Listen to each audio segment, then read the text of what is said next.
Olá, eu sou o Ronaldo Lemos e esse é o Expresso Futuro. A gente vai falar hoje de educação, só que educação fora da caixa.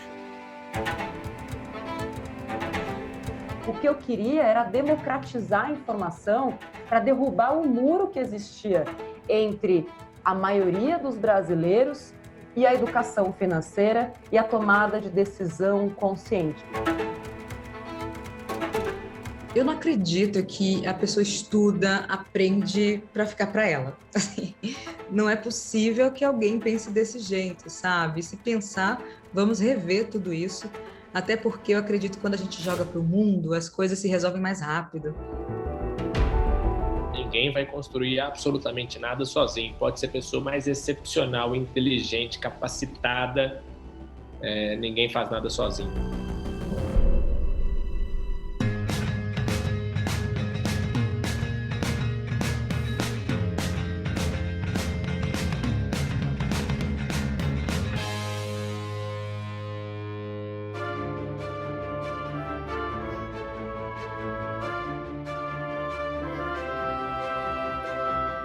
Quando a gente pensa em educação, a gente lembra sempre do aprendizado que acontece na sala de aula ou dentro da faculdade, e a gente sabe que, especialmente depois da pandemia, isso tem sido revolucionado. A educação saiu fora da caixa, foi para dentro da nossa casa, e a verdade é o seguinte: hoje é possível aprender qualquer coisa pela internet.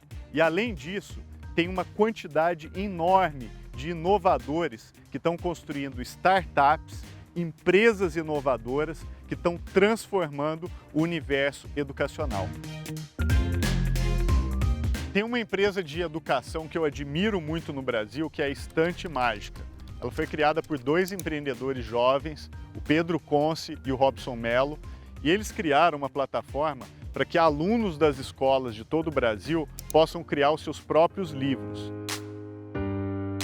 A Estante Mágica é fruto de uma paixão minha e do Robson, cada um por suas próprias razões, aí, as nossas origens, e era um desejo muito grande de resolver um problema. O problema é as crianças que estão na escola conseguirem efetivamente aprender. A gente sabe que a gente conseguiu universalizar o acesso à escola, mas não conseguiu fazer com que as crianças aprendessem. Isso porque muitas vezes a educação ela é desinteressante, ela não consegue dar autoria, não consegue trazer ludicidade, não consegue efetivamente trazer o aluno para o processo de aprendizagem.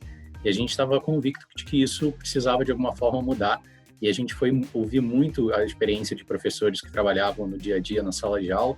Como é que traz o aluno para o aprendizado? Como é que ele se sente autor? Sente que ele faz parte daquilo que ele está aprendendo na escola?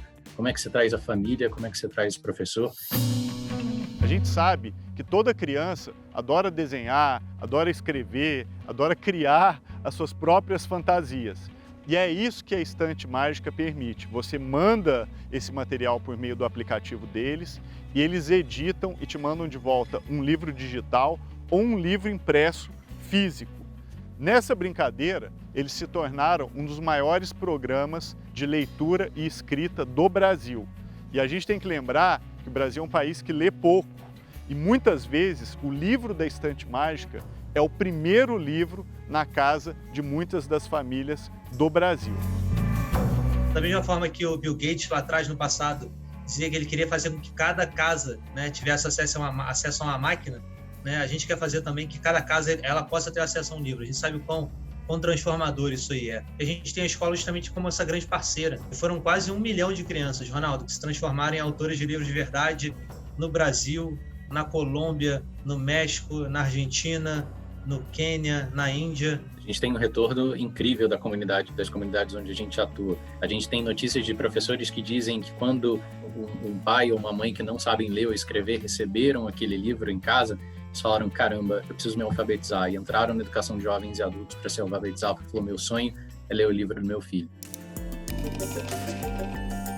E pessoal, infelizmente a gente ainda está num momento de pandemia, né? Isso impactou o negócio de vocês, né? Com escolas fechadas. Isso impactou muito quem está trabalhando com educação, Ronaldo, né? Então, os professores estão sofrendo muita angústia, sofrendo com depressão, com ansiedade. Então, naturalmente a gente é impactado junto, né? Um reflexo disso para a gente tenta olhar também para o copo meio cheio, né? A parte do copo meio cheio, o bright side, mas foi toda a capacidade de adaptação que a gente teve que ter, né? Então a gente teve que ser muito criativo, né? Construir novas soluções, se adaptar a um novo modelo em que a gente se entende muito mais capaz de poder crescer nos próximos anos. Qual é a dica que vocês dão para outros empreendedores, para pessoas que estão também com uma ideia, estão querendo resolver um problema, especialmente também problemas que têm um impacto social positivo? Bom, acho que a primeira dica é se apaixonar pelo problema. É entender que aquele problema precisa ser resolvido e entender para quem você está resolvendo. Acho que não se desvirtuar disso. Não cair na vaidade dos números, não cair, né, nas métricas de vaidade. O mais importante é a gente encontrar a solução para a qual a gente se propôs. E foco. E eu acho que compreender também que deu errado algumas vezes. A gente teve que, né, se virar e tudo mais para tentar fazer dar certo dentro dessa paixão pelo problema. A verdade é que a gente consegue hoje aprender praticamente tudo online, assistindo vídeos no YouTube, tutoriais, participando de comunidades e até mesmo em programas gratuitos que são oferecidos pelas principais universidades do mundo e também aqui do Brasil. Um ponto muito importante é que a gente precisa fomentar o aprendizado de skills. Skills é uma palavra em inglês que significa habilidades, mas que eu gosto de pensar nela como aquele conhecimento que tem aplicação prática. Então, por exemplo, aprender a programar, uma vez que se aprende, tem aplicação prática imediata. Aprender a tocar um instrumento, aprender a cozinhar, a fazer yoga, a fazer algum tipo de exercício, tudo isso são skills que têm um valor imediato.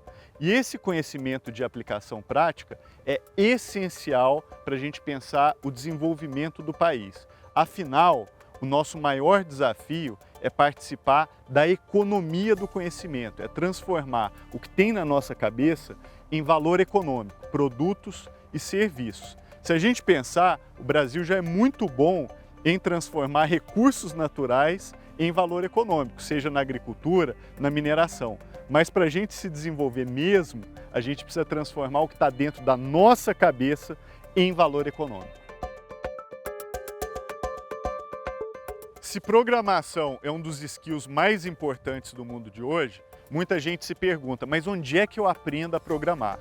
E uma das pessoas que estão respondendo a essa pergunta tão importante é o Matheus Goias. Ele é um empreendedor brasileiro, mineiro como eu sou, que criou uma empresa que hoje é a maior escola de programação do Brasil. É uma empresa chamada Tribe. Eles ensinam qualquer pessoa a programar pela internet, num curso de 11 meses e de forma gratuita. O aluno não precisa pagar o curso antecipadamente. Eles têm tanta certeza de que o aluno que cursar a Tribe vai ser empregado na área de programação, que você só paga quando você tiver um salário de R$3.000 na área de tecnologia. Nós temos aqui uma coisa muito rica, Ronaldo, que é a diversidade que a gente tem do ponto de vista de classe social, a diversidade geográfica. Tem turmas nossas que tem pessoas que moram na Angola, tem outras turmas que tem gente que está na Alemanha, está em Portugal, está nos Estados Unidos. Então, você tem pessoas de todos os estados do Brasil. Então, isso é muito incrível, porque as pessoas começam a perceber que o mundo também é muito maior, as perspectivas são muito diferentes. E essa união entre as pessoas, com pessoas com perfis e com histórias tão diferentes, faz também um dos grandes ganhos que a gente tem aqui dentro da Tribe. E especificamente sobre a perspectiva econômica, o modelo de sucesso compartilhado favorece que pessoas, independentes do nível socioeconômico e cultural, possam estar estudando em conjunto. Então, a gente experimenta aqui gente de todas as classes sociais, enriquecendo aí e nos honrando, estudando conosco. Sensacional, Matheus. É incrível que a gente está falando da Tribe e ela já está num momento super avançado, mas eu queria entender como é que você se iniciou como empreendedor. O que me levou a ser empreendedor foi a vontade de ir no cinema no final de semana, porque, como você sabe, eu venho de uma família bastante humilde. Minha mãe é professora da rede estadual do estado de Minas Gerais, ela foi mãe solteira. Então, a infância foi uma infância, nunca nos faltou nada, mas foi uma infância de muita batalha, né? E eu fui bolsista, tive a oportunidade de ser bolsista no Colégio Santo Antônio. Então, eu comecei a trabalhar dando aula particular de matemática. aos 14 anos, e com 18 anos, junto com o Rafael e outros amigos lá do Colégio Santo Antônio, nós montamos o nosso primeiro empreendimento, que era uma escolinha de aulas particulares que se chamava Tire Dúvida. E dela veio o Webprova, que foi a nossa primeira EdTech, e enfim, que aí vem a nossa trajetória como empreendedores em tecnologia. Você terminou a faculdade? Você terminou o ensino superior? Não terminei, porque quando eu estava à frente do Webprova, eu visitava escolas do Brasil todo para vender as nossas soluções. E lá para 2013, 2014, eu comecei a chegar no final, estava no 9º período de Direito, lá na Universidade Federal de Minas Gerais, tinha a exigência de frequência, né? E invariavelmente não tinha como, eu tive que fazer uma escolha. Ou eu empreendia e viajava para fazer com que o negócio prosperasse, ou eu me graduava. E aí eu acabei escolhendo pela trajetória como empreendedor. Mas aquilo ali foi muito importante, tá, Ronaldo? Porque naquele momento, o que aconteceu para mim em termos mentais foi: agora eu não posso mais errar. Porque se eu der errado, o que vai acontecer é que eu vou ter 20 e tantos anos num país que, infelizmente, ele não aprecia os empreendedores que fracassam, né? Isso é muito triste. Por exemplo, países como os Estados Unidos, o empreendedor, quando ele fracassa, ele é mais bem visto, né? Porque ele já aprendeu, ele já errou, ele tem aprendizados. Aqui no Brasil não só se vê como fracasso, mas também você fica com o nome sujo, não consegue fazer mais nada e, consequentemente, ainda fazer isso tudo tem ensino médio exclusivamente. Então, isso me deu muita energia para falar, poxa, agora é tudo ou nada. A maior parte das pessoas que arriscam empreender, especialmente com inovação no Brasil, já tem uma rede de segurança. Ou vem de uma família rica, ou já tem uma outra profissão que já assegura uma renda ou uma coisa do tipo. Como empreender sem ter também essa rede de segurança? É possível fazer isso? Eu acho que é muito desafiador. Tanto é que uma das coisas que, quando a gente vai, por exemplo, avaliar para investir como investidor anjo ou pessoas para trabalhar aqui conosco, mais do que onde essa pessoa está, eu gosto de ver o que ela já fez, de onde que ela saiu e para onde que ela chegou. Porque muitas vezes as pessoas não estão em locais que são avaliados pela sociedade normalmente como os locais melhores, mas de onde elas saíram para onde elas já chegaram já mostra o tanto de potencial que aquela pessoa tem.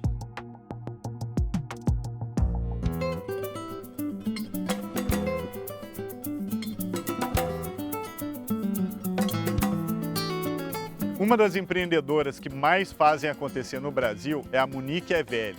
Ela apareceu já na lista da Forbes de 30 inovadoras com menos de 30 anos, apareceu na lista do LinkedIn como uma das LinkedIn Voices brasileiras e é fundadora do Desabafo Social, projeto que eu adoro e que já apareceu aqui no Expresso Futuro, da Hub e da Sharp, que são empresas inovadoras na área de consultoria e cultura. Quando eu comecei com 16, a primeira coisa que eu criei foi o Desabafo Social, inicialmente como organização sem fins lucrativos, com foco em educação, direitos humanos principalmente, né?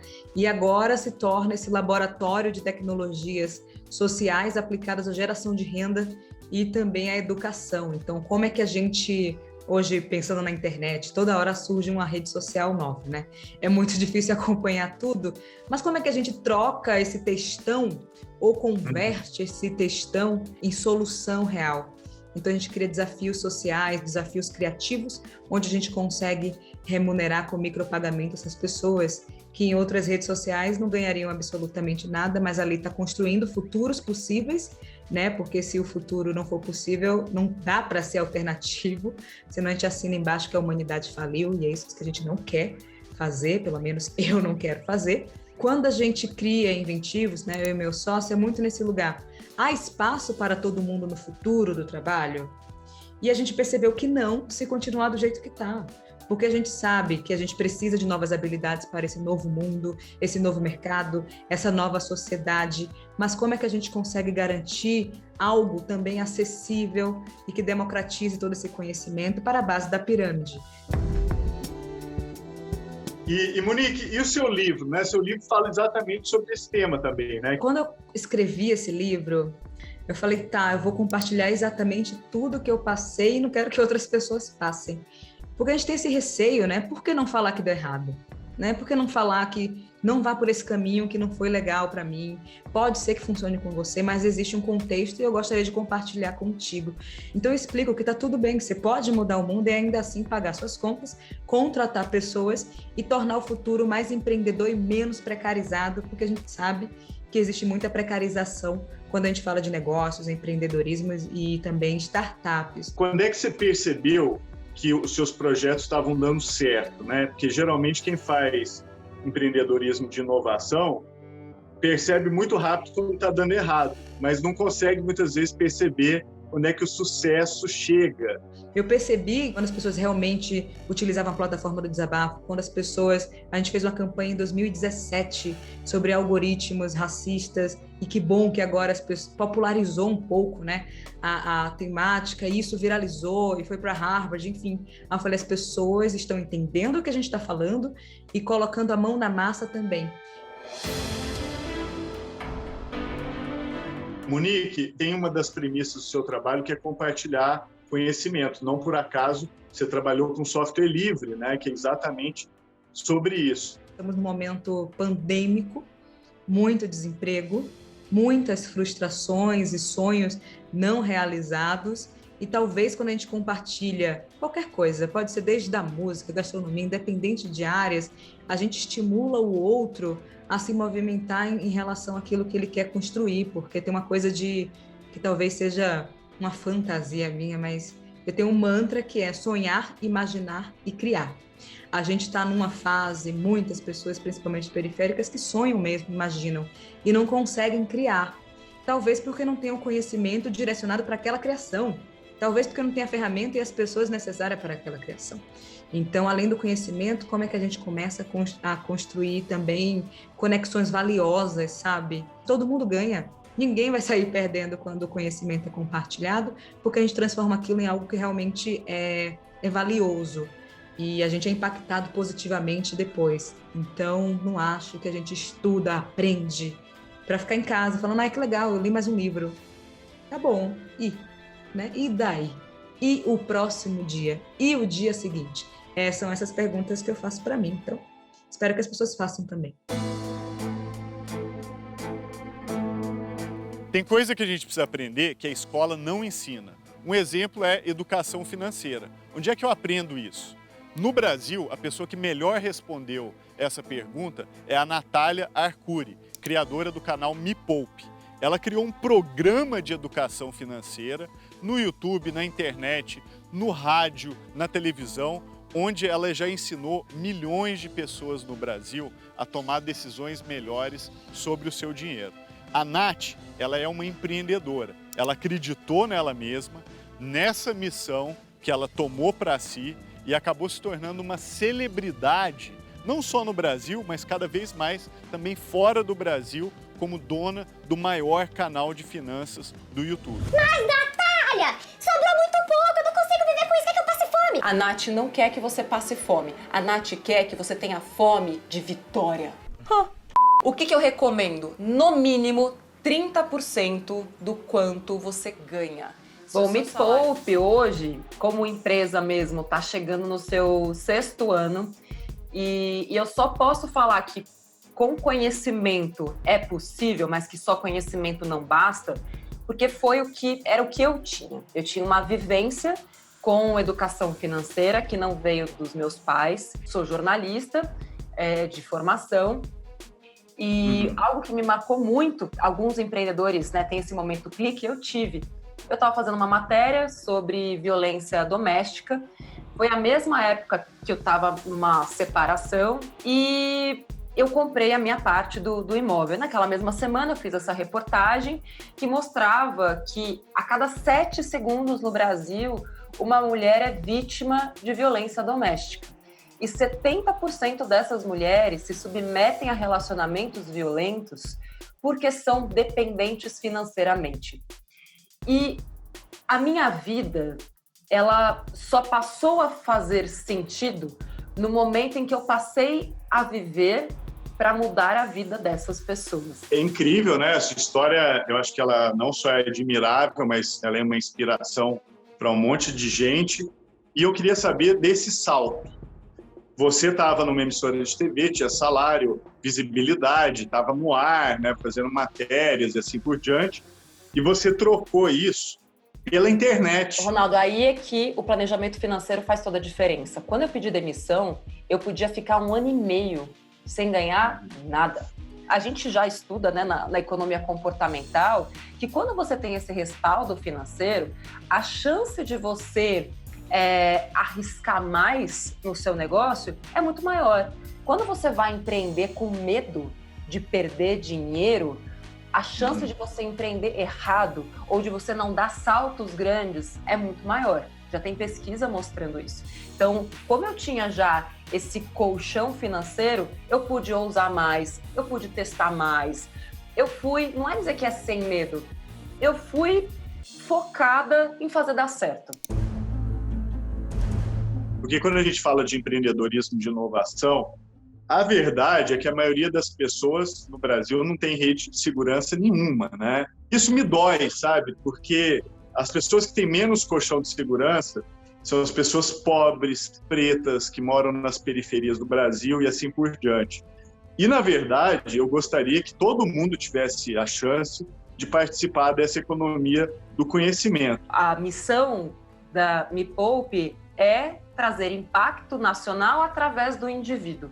E como é que eu consigo transformar o todo se os meus indivíduos já partem, né, de uma linha muito abaixo, né? Se a maioria da população ela já sai em desvantagem. A gente está perdendo a nossa oportunidade de transformação ao ter muitas pessoas em idade produtiva, que vai ali, né, dos 20 até os 50 anos, que estão sendo muito mal utilizadas. E não é tipo, não é um produto, não. São pessoas que estão numa idade superativa, que poderiam estar criando riqueza, não só para o país, mas para elas próprias, e por uma incapacidade do nosso governo de pensar a longo prazo e de gerar políticas públicas capazes de ir na causa do problema, em vez de tentar criar paliativos para as consequências. É claro que eu vejo que a minha empresa ela tem a responsabilidade de ter um impacto socioeconômico, mas eu também vejo que isso não vai acontecer no curto prazo e a gente também não vai conseguir fazer isso sozinhos. A gente precisa de uma rede que une não só o mercado privado, mas também os agentes públicos, porque a gente sabe que aqui no Brasil, por mais liberais que algumas pessoas sejam, é uma utopia pensar que a gente vai conseguir liberar todo mundo e a população vai conseguir se reerguer sozinha. A gente precisa do básico. A nossa população não tem o básico. Essa coisa do mercado se ajusta. A mão invisível do mercado dá porrada na maioria dos brasileiros todos os dias. Então é muito utópico e chega até um pouco ser ingênuo acreditar que sem uma interferência do governo, com boas políticas públicas, olhando para a base, para educação de base, fortalecimento dos professores, fortalecimento dessa educação, e olhando para essa questão de longo prazo, né, olhando para a sustentabilidade desse modelo econômico, aí sim as coisas funcionam. Uma coisa que eu admiro muito que o Me Poupe faz é comunicar para todo mundo, né? A gente tem esse problema no Brasil, que muita gente que tem conhecimento muito bom, mas só consegue falar para a elite. O que eu mais faço hoje, Ronaldo, é estudar o ser humano, sem colocar o meu ego acima deste propósito, porque é o que muitas vezes acontece. Poxa, mas eu vou simplificar. Eu já ouvi isso algumas vezes em relação ao meu trabalho, como se valesse menos, porque ele é simples demais, é como se ele não tivesse valor. E essas críticas que eu ouvi principalmente no começo, não levavam em consideração que eu não estava falando para quem já sabe, porque para quem já sabe, existem diversos veículos que já estão fazendo esse trabalho muito bem, inclusive. O que eu queria era democratizar a informação para derrubar o muro que existia entre a maioria dos brasileiros e a educação financeira e a tomada de decisão consciente. Quando eu tenho educação, quando eu tenho conhecimento, eu sou capaz de romper essas barreiras, de quebrar esses muros. Tem muito educador que conta uma história que se uma pessoa da Idade Média viesse agora, para o mundo contemporâneo, viajando no tempo, essa pessoa ficaria muito impressionada com os hospitais, com as fábricas, com os carros, mas não ficaria nada impressionada com a escola. Porque, afinal, a escola de hoje lembra muito a escola da Idade Média, com um professor lá na frente e as pessoas prestando atenção. Sinceramente, eu acho essa história uma balela. Eu acho que esses educadores estão errados. Especialmente depois da pandemia, a educação está passando por um processo revolucionário. A gente tem as EdTechs, que são as startups investindo em inovação nos processos educacionais. A gente tem educação saindo fora da caixa, com programas livres, gratuitos e, o mais importante, cada vez mais os alunos conectados, criando seus próprios caminhos de aprendizado. No Brasil, a gente tem o desafio de conectar todas as escolas do país em banda larga de alta qualidade. Eu mesmo venho batalhando para isso há muitos anos e uma hora a gente vai chegar lá. E nesse contexto, a educação ela é revolucionária, ela é um caminho para a gente participar cada vez mais da economia do conhecimento. E é nisso que eu acredito.